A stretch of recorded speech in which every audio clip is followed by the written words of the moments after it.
Isang mapagpalang umaga po sa inyong lahat, mga kapatid. Mapagpalang umaga rin po, Father. Ngayong linggo, ipinagdiriwang natin ang Gaudete Sunday. Ibig sabihin, linggo ng kagalakan. Kaya ang ating mga pagbasa ngayon ay nakatuon sa kagalakan ng paghihintay sa ating Panginoong Hesus.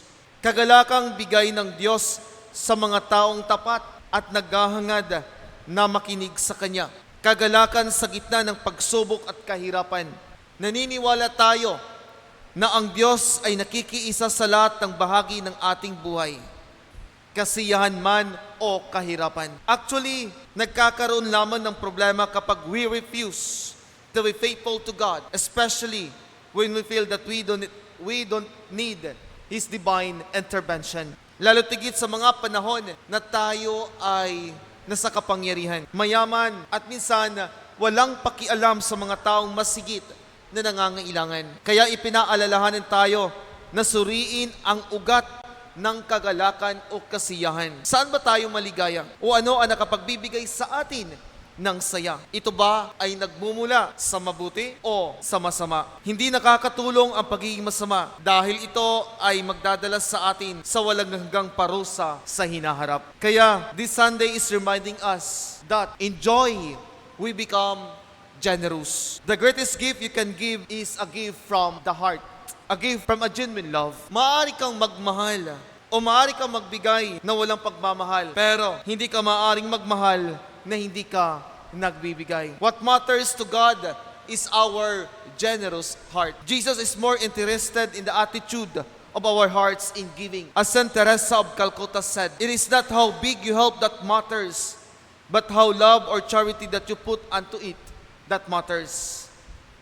Ang busilak at mapagbigay nating puso ang mas mahalaga sa Diyos. Ikaw ay nagbibigay dahil ikaw ay nagmamahal. At sa pagbibigay, maaari kang masaktan at mahihirapan. Maybe because of your personal attachment o yung sinasabi nating sentimental value. Subalit ito lamang ang paraan upang maturuan mo ang iyong sarili na maging mapagbigay. Sa huli, makakaramdam ka ng kaginhawaan sa iyong puso kapag ang iyong pagbibigay ay authentic. Pangalawa, enjoy, we become trustworthy. Sa Ebanghelyo, ipinaalalahanan tayo ni San Juan Bautista na maging tapat upang maging karapat-dapat na pagkatiwalaan lalo tigit sa mga taong nasa kapangyarihan sa lipunan, na dapat ang pinakamithiin ay ang kapakanan ng nakakarami at hindi para lamang sa mga personal na interes ng iilang individual o maging sa sarili. Tayo ay nasa kapangyarihan. Tayo ay nasa posisyon dahil gusto nating pagkatiwalaan na magbigay ng tulong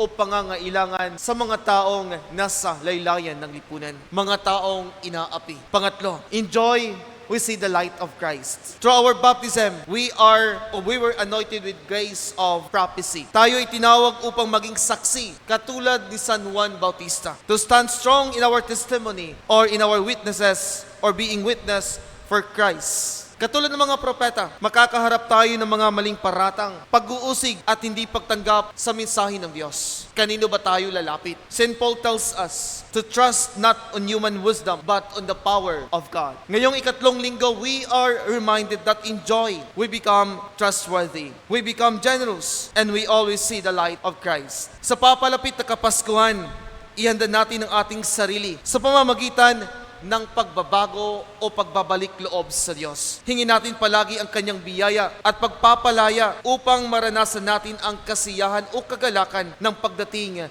ng Kanyang anak, ang ating Panginoong Hesus. Sa tulong ng ating inang si Maria, ang ina ng hapis, magawa natin nawa ang ating misyon na mapanatiling nakasindi ang ating mga ilawan, lalo tigit ang ilaw ng ating pananampalataya. We must always remember to keep our light shining kahit saan tayo pupunta. Ang buhay ay puno ng kagalakan, kasiyahan at pag-ibig if we embrace the light of Christ.